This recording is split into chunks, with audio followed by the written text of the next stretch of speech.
ভাই তোমরা এখানে জানো তো কি হয়েছে? কি হয়েছে? ওই বুইরা ভাম রেজাউল একটা যুবতী মেয়ে বিয়ে করে এনেছে। হাই রে সুন্দর মেয়েটা, দেখে তো আমি ক্রাশ খাইছি। ইসি রে, বুইরা রেজাউল কামটা করলোটা কি? কি বলিস রে নীরব তুই এসব? তুই পিচ্ছি হয়েও তোর মধ্যে যদি এইরকম ফিলিংস জেগে যায় তাহলে রেজাউলের বউরা দেখলে আমাদের কি হবে রে? তোমরা ভুলেও দেখো না, দেখলে ফিদা হয়ে যাবা। আহা কি যে সুন্দর মেয়েটা, বুইরা রেজাউল কেমনে পাইলে এমন পড়ি? না আর তো সহ্য করা গেল না তো রে। এই নীরবের কথা শুনে আমারই তো হয়ে যাচ্ছে। তাইলে তো দেখাই লাগে ওই বুড়া রেজাউল কত সুন্দর মেয়ে বিয়ে করেছে। আরে না না, তোমরা দেখবা না, ও তো আমার ক্রাশ। আমি তো একটা চান্স নিবই নিব, ভালোবাসার অফার দিব। আহ কলিজা রে। সর সর, আমরা যাবো। না না যেতে দেবো না। না শোনো বউ, আমার সহায় সম্পত্তি, টাকা, বাড়ি, গাড়ি সবকিছুই আছে, কিন্তু আমার দেখার মতো কেউ নাই। আমি জানি আমার এই বয়সে তোমার মতো কম বয়সী মেয়েকে বিয়ে করা আমার ভুল হয়েছে। তাইলে আপনি আমারে বিয়ে করলেন কেন? কেউ যখন তার মেয়েকে বা বোনকে আমার সাথে বিয়ে দিতে রাজি হয়নি, তখন তোমার ভাই তোমার সাথে আমার বিয়ে দিতে রাজি হয়েছে। আমি তোমার ভাইকে বলেছিলাম যে আপনার বোন অনেক কম বয়সী এবং যুবতী মেয়ে। আমি আরো বলেছিলাম যে আপনার এই কম বয়সী বোনকে আমার সাথে কেন বিয়ে দেবেন, আমার তো অনেক বয়স। আরে পুরুষ মানুষের আবার বয়স হয় নাকি? পুরুষ মানুষের টাকাই সব। আর ওর জামাইয়ের অনেক টাকা আছে, ওকে বিয়ে করার জন্য আমাকে অনেক টাকা দিয়েছে, আরো দেবে। আরে আমার তো আর কিছু করা লাগবে না, এখন সারা জীবন পায়ের উপর পা তুলে খেতে পারবো। কিন্তু তুমি তোমার বোনের কথা ভাবলে না? আরে ভেবেছি বলেই তো টাকাওয়ালা ছেলে দেখে ওপর বিয়ে দিয়েছি, ও অনেক সুখে থাকবে। আর তুমি ওকে নিয়ে এত ভাবছো কেন? আরে ও তো আমাদের সংসারের একটা বোঝা ছিল, আপদটা বিদায় হয়েছে। তারপরও অল্প দিনে যদি ওপরে এই বুইরা জামাইটা মরে যায়, তারপর তো আমাদের ঘাড়ে এসে পড়বে।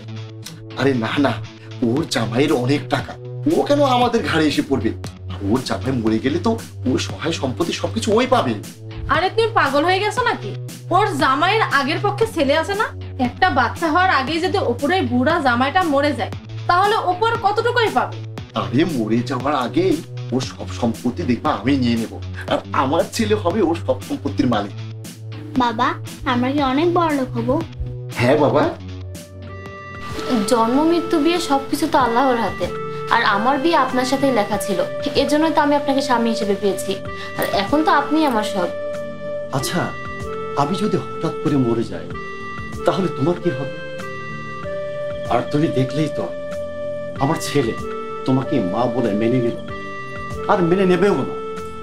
আচ্ছা এসব বলে কি রাত পার করবেন? শুয়ে পড়ে। আর আজকে সারাদিন তো অনেক ধকল গেছে, পরে যা হওয়ার হবে।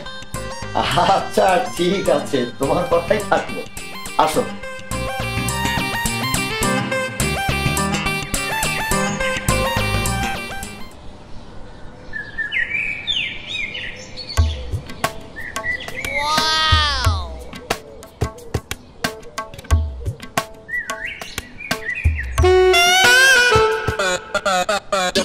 কিরে নীরব, তুই এখানে কি করছিস?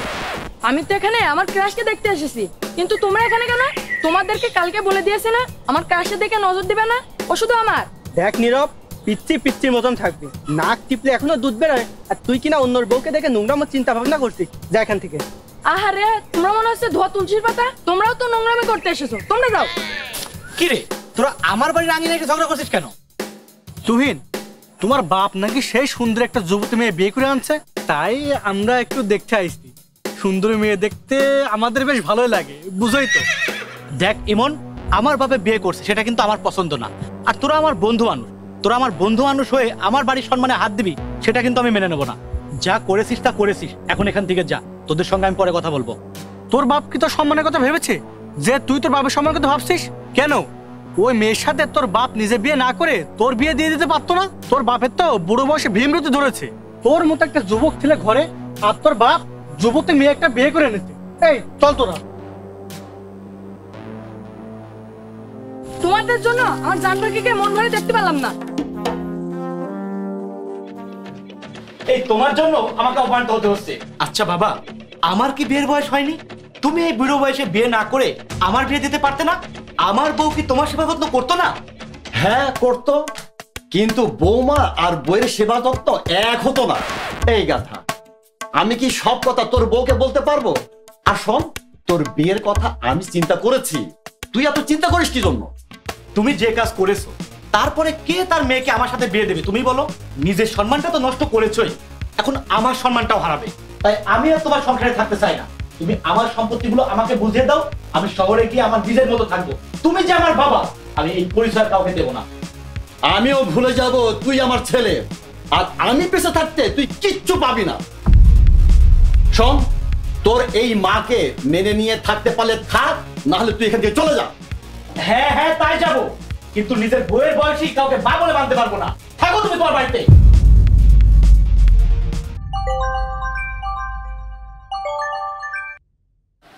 হ্যালো, ভাইয়া, তুমি আমাকে একটা বয়স্ক মানুষের সাথে বিয়ে দিয়েছো, এতে আমার কোনো আফসোস নেই, কিন্তু আমার জন্য ওদের বাবা ছেলের মধ্যে ঝামেলা হচ্ছে, ওরা আলাদা হয়ে যাচ্ছে। এই বিষয়টা তো ভালো হচ্ছে না ভাইয়া। আরে বোন, তাতে তো তোরই মঙ্গল। আর ওই ছেলে যদি তোর সংসার ছেড়ে চলে যায়, তাহলে তো তোর আর আলাদা কিছু থাকলো না। তুই একা তোর স্বামীকে নিয়ে ওই বাড়িতে সংসার করবি, আর সবকিছুর মালিক তুই একাই হবি। কিন্তু ভাইয়া, আমি তো মানুষটাকে সুখী দেখতে চাই। যাই হোক, ওনারই তো ছেলে, ছেলেকে ছাড়া কি উনি কি ভালো থাকবে? আরে বোন, ওইসব কথা রাখতো। শোন, তুই তোর নিজের কথা ভাব। আর শোন, যত তাড়াতাড়ি পারিস একটা সন্তানের জন্ম দিয়ে ওই সম্পত্তির ভাগিদার বানা, তাতেই তোর মঙ্গল হবে। বুঝতে পেরেছিস? রাখছি এখন। বুঝে না।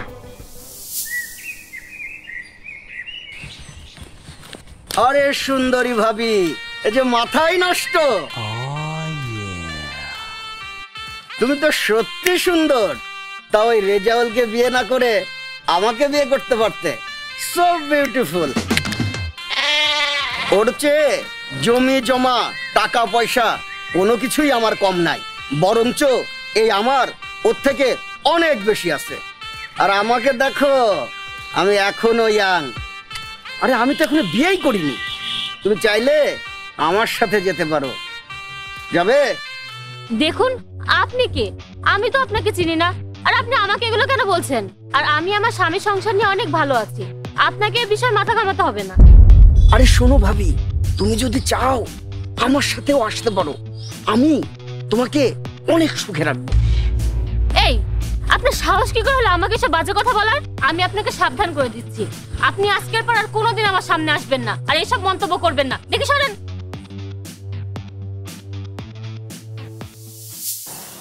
কিরে বেটা, রাগ করে তো নিজের বাড়ি নিজের সম্পত্তি ছেড়ে চলে এসেছিস। তোর কি মনে হয় না তুই ভুল করেছিস? তাছাড়া আর কি করতাম?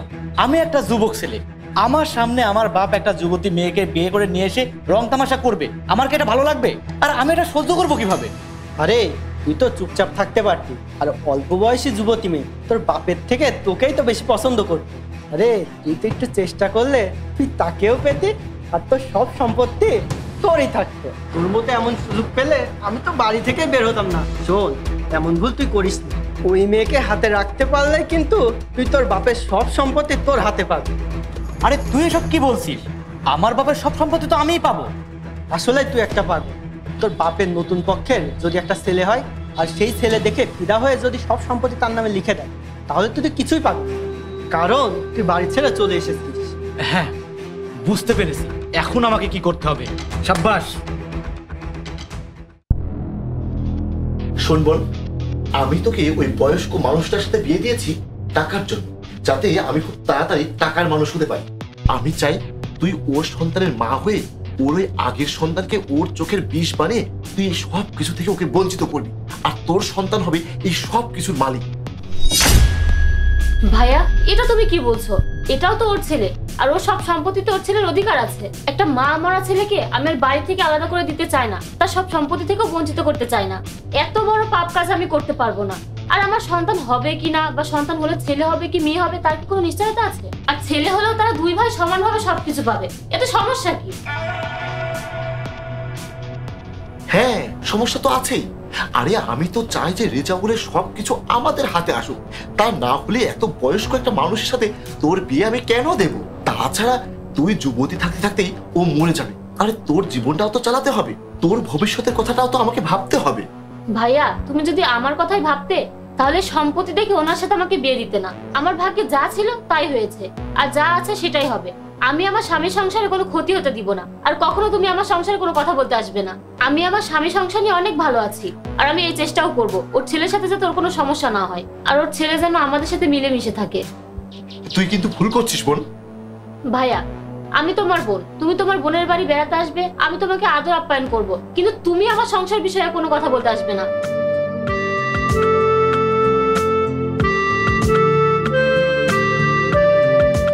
ঠিক আছে, আমি তাহলে যাই।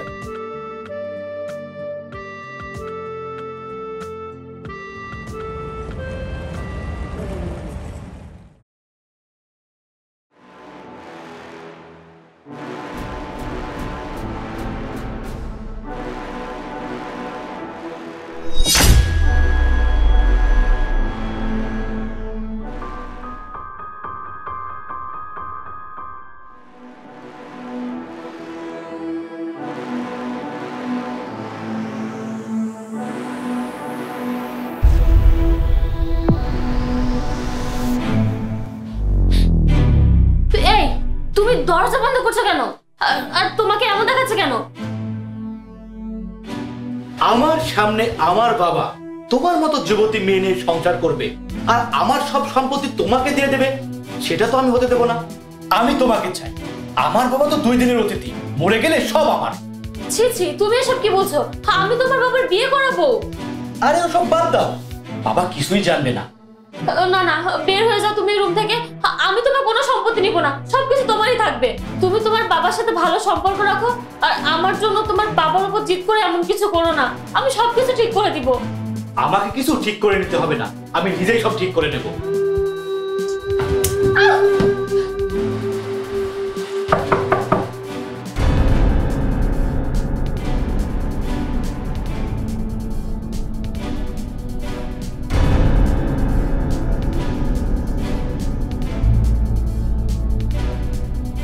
তাহলে তুই তুই তোর ভাইয়ের কথা মতো কাজ করছিস?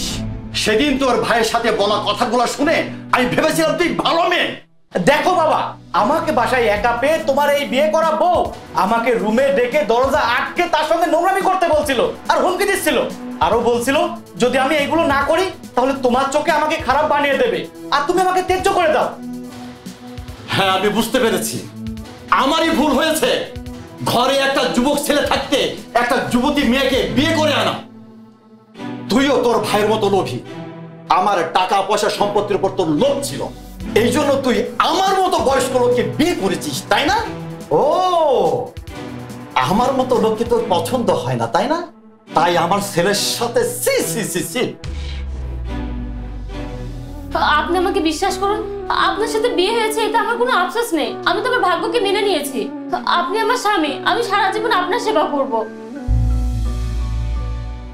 তোর এইসব নাটক, তুই এক্ষুনি আমার বাসা থেকে বের হয়ে যাবি। আঙ্কেল, আপনি ভুল করছেন। আপনার বউ অনেক ভালো মেয়ে, তার কোনো দোষ নেই। আপনার ছেলে রুমে ঢুকে তার সাথে বিয়াদবি করছিল, আর এইসব বুদ্ধি তার বন্ধুরা তাকে দিয়েছে। আমি নিজের কানে শুনেছি, এখানে সব দোষ আপনার ছেলে। আরে তুই এসব কি বলছিস? আমার বাবার সব সম্পত্তি তো আমিই পাবো। আসলে তুই একটা পাগল। তোর বাপের নতুন পক্ষের যদি একটা ছেলে হয়, আর সেই ছেলে দেখে ফিদা হয়ে যদি সব সম্পত্তি তার নামে লিখে দেয়, তাহলে তুই কিছুই পাবি না। কারণ তুই বাড়ি ছেড়ে চলে এসেছিস। হ্যাঁ, বুঝতে পেরেছি। এখন আমাকে কি করতে হবে?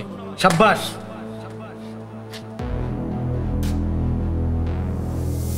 আপনার বউ আপনার ছেলেকে বাধা দিয়েছিল। আপনি সময় মতো না আসলে তো আপনার বউয়ের ক্ষতি হয়ে যেত। কুলাঙ্গার, তোর এত বড় সাহস, তুই এসব করেছিস? সত্যি সত্যি আমি তোকে ত্যায্য করে দেবো। হ্যাঁ, না না, আপনি এটা করবেন না। আমাদের দুজনে চলার মতো কিছু রেখে ওকে সবকিছু দিয়ে ওর বিয়ে করিয়ে দেন, তাহলে সবকিছু ঠিক হয়ে যাবে। ঠিক আছে বউ, তুমি আমার লক্ষ্মী বউ। যাক বাবা, তোমাকে অসংখ্য ধন্যবাদ। তুমি আমার সংসারটা বাঁচিয়ে দিয়েছো। আচ্ছা, এখন তুমি যাও। হ্যাঁ,